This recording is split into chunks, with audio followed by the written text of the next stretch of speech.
अनैतिक संबंधों से जन्मी नवजात बच्ची को कूड़ेदान में फेंकने वाला बेरहम बाप पुलिस की हिरासत में।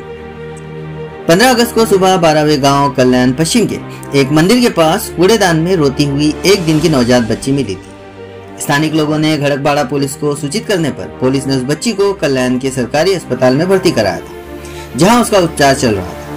पुलिस ने गहन जांच करके बच्ची को जन्म देने वाली 15 वर्षीय नाबालिग लड़की को पूछताछ के लिए बुलाया।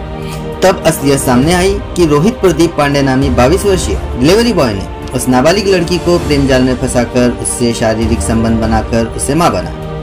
अपना पाप छुपाने के लिए रोहित पांडे ने बच्ची को 12वें में एक मंदिर के पास कचरा कुंडी में फेंककर फरार हो गया था। खड़कपाड़ा पुलिस की टीम ने रोहित को गिरफ्तार करके न्यायालय में पेश किया और उस पर पॉक्सो अंतर्गत मामला भी दर्ज किया। फिलहाल बच्ची और उसकी मां को इलाज के लिए अस्पताल में रखा गया है। बच्ची की नाबालिग मां समेत इस मामले में शामिल और लोगों की पुलिस जांच कर रही है। ऐसी जानकारी कल्याण के एसीपी कल्याण जी घेटे ने दी।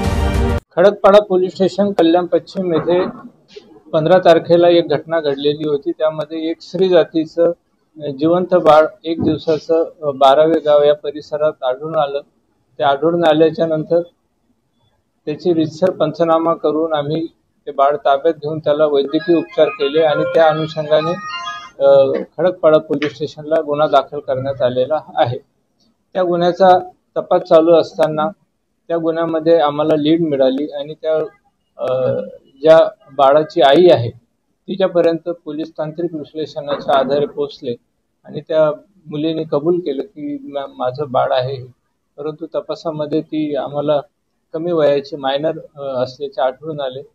तिला ह्या गोष्टीसाठी कोणी प्रवृत्त केलं आणि याच्यामध्ये कोण कोण सहभागी आहे याचा तपास सुरू असताना आम्हाला एक आरोपीची माहिती मिळाली। त्यास या गुन्ह्यामध्ये अटक केलेली आहे। त्याला रीतसर मान्य न्यायालयात हजर करून त्याचे रिमांड घेण्यात आलेला आहे आणि यामध्ये अजून तपास खडकपाडा पोलीस स्टेशन करीत आहे। त्याच्यामध्ये तिला मदत करणाऱ्या लोकांचा आम्ही ह्या तिच्या मार्फत आणि त्या ज्याला अटक केलेला आहे त्यांच्या मार्फत तपास करीत आहोत। याच्यात अजून आरोपी निष्पन्न होण्याची शक्यता आहे।